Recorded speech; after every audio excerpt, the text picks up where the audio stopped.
আমি দেখে নিয়েছি ধানুশ, নাগার্জুন, রাশ্মিকা মান্দানা স্টার অভিনীত কুবেরা মুভিটি হিন্দি ল্যাঙ্গুয়েজে। আমি সোহেল রানা, আসুন কথা বলা যাক মুভিটি নিয়ে। তো এর কাহিনী হচ্ছে একজন ভিখারি যার নাম হচ্ছে দেবা, প্লে বাই ধানুষ। তার দুনিয়া পাল্টে যায় যখন এক সরকারি কর্মকর্তা তার নিজের কাজের জন্য তাকে ইউজ করে। কিন্তু সে সরকারি কর্মকর্তা কি জানতো, দেবার জন্য তার জীবনে এমন কিছু হতে যাচ্ছে যাতে তার পুরো দুনিয়াটাই উলটপালট হয়ে যাবে। সে দেবাকে কি কাজে ইউজ করে এবং কেন ইউজ করে, যা আপনারা মুভিটি দেখলে বুঝতে পারবেন। আর অভিনয়ের কথায় যদি আসি, প্রথমে ধানুষের কথা বলতেই হবে, কেননা এই বন্ধা ভিখারি চরিত্রে যে লেভেলে অ্যাক্টিং করেছে সেটা তার লাইফে one of the best acting ছিল। সত্যি বলতে সত্যিকারের ভিখারির সাথে তুলনা করলেও তাকে আরো বড় ভিখারি মনে হবে, যে লেভেলে অ্যাক্টিং সে এই মুভিটি করেছে।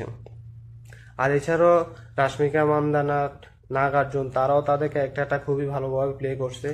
এবং এর সাথে সাথে খলনায়ক হিসাবে জেমসের ক্যারেক্টার একটু আরেকটু স্ট্রং ভাবে প্রেজেন্ট করছে, সেও খুবই দুর্দান্ত অভিনয় করেছে।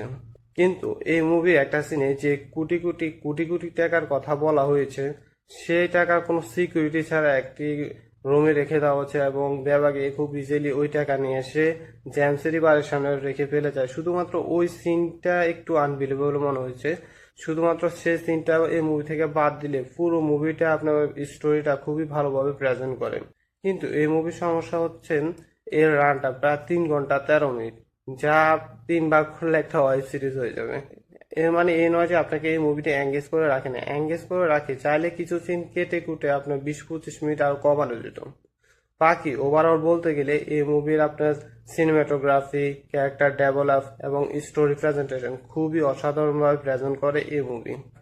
আর হ্যাঁ, এই মুভিতে ভিখারিদের নিয়ে একটি সফট অ্যাঙ্গেল রাখা হয়েছে, যে তারা কিভাবে ভিখারি হয়েছে এবং তাদের ব্যাক স্টোরি সম্পর্কে বলা হয়েছে। সেটা এই মুভির একটু ইমোশনাল দিক। আর হ্যাঁ, এই মুভিটি হয়তো অনেকের কাছে ভালো নাও লাগতে পারে, কেননা যারা অ্যাকশন মুভি পছন্দ করেন, লাভ স্টোরি মুভি পছন্দ করেন এবং এছাড়াও ড্রামা মুভি পছন্দ করেন, তাদের কাছে হয়তো এই মুভিটা কিছুটা ভালো নাও লাগতে পারে। এছাড়াও যারা একটু স্লো মুভি পছন্দ করেন, তাদের কাছে এই মুভিটি খুবই ভালো লাগবে।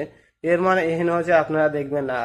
আসলে ধানুষ এই মুভিতে যে লেভেলে অ্যাক্টিং করছে, সে আপনাদেরকে প্রথম থেকে শেষ পর্যন্ত এঙ্গেজ করে রাখবে এই মুভিতে।